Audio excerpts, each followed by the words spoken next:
पुरुषोत्तम परम दयाल श्री ठाकुर जी के सामने बैठे हैं हाउजर मेंदा और मिंटू बोजदा। चर्चा चल रही है सबसे कठिन और सबसे सहज कार्य कौन सा है। परम दयाल श्री ठाकुर जी से मिंटू बोजदा कह रहे हैं,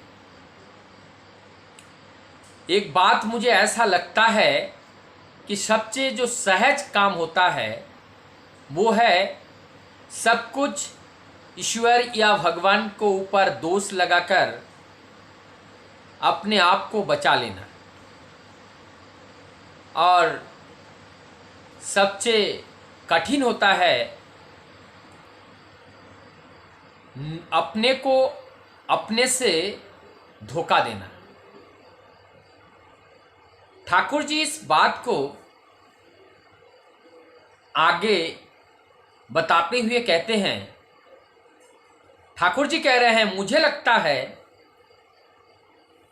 सबसे सहज कार्य होता है अपने को धोखा देना, अर्थात सारे दोष को अपने आदर्श अपने गुरु के प्रति मोड़कर अपने गुरु के ऊपर दे करके अपने आप को बचा लेना है। ये सबसे सहज होता है।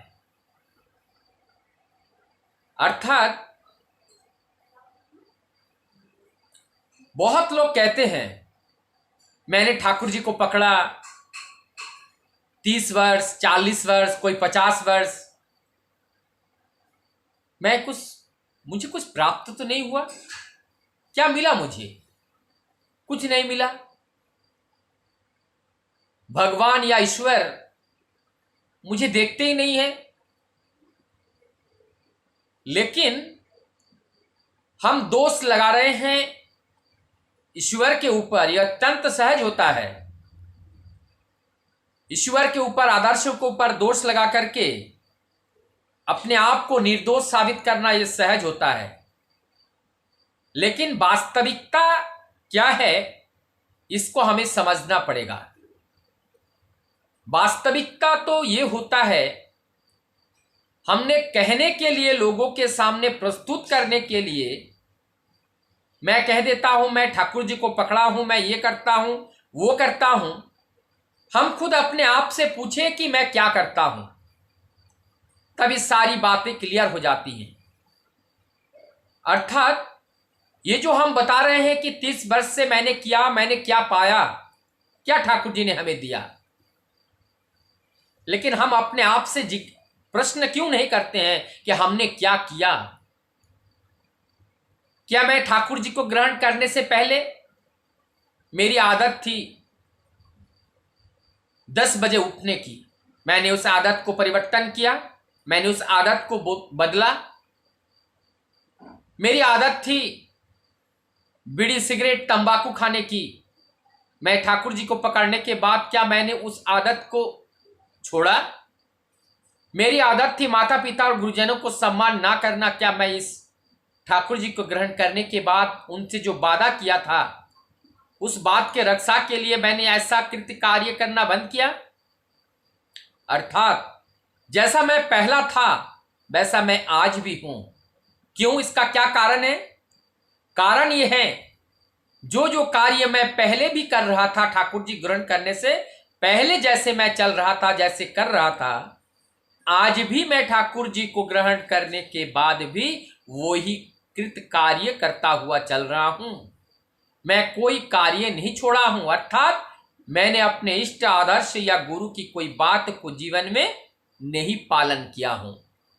तो जब मैंने जीवन में कोई भी बात उनका पालन नहीं किया हूं तो नाम मात्र से उनको ग्रहण करना नहीं होता है। ग्रहण तो उनकी जो आदर्श की बातें हैं, उनकी नीति की जो बातें हैं और उनकी प्रकृति रूप में जो बातें हैं, उस बात को इस जीवन में पालन करके मूर्त करना, ये है वास्तव कार्य।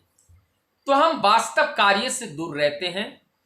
वास्तव कार्य से अपने को दूर रखते हुए हम ठाकुर जी के ऊपर सारा दोषारोप करते हैं, अपने आदर्श के ऊपर दोषारोप करते हैं, अपने माता पिता अपने गुरुजनों के ऊपर दोषारोप करते हैं।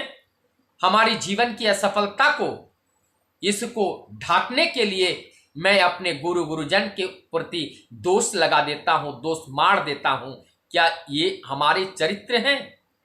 क्या ऐसा ही कार्य करना चाहिए? हमारे माता पिता ने हमारे बड़े करने के लिए कितना कितना कष्ट किया, कितना मेहनत किया। उन्होंने हर दिन हमारे पीछे उन्होंने बहुत जोरों से कठोर परिश्रम करने के बाद हमें सही राह पे चलाने के लिए बार बार हमें इंस्ट्रक्शन दिया। क्या मैंने अपने माता पिता की बात को माना? आज मैं जिस परिस्थिति में हूं, जहां पे हूं, ये सारी श्रेय अपने माता पिता और गुरुजन को, गुरु के प्रति जाता है।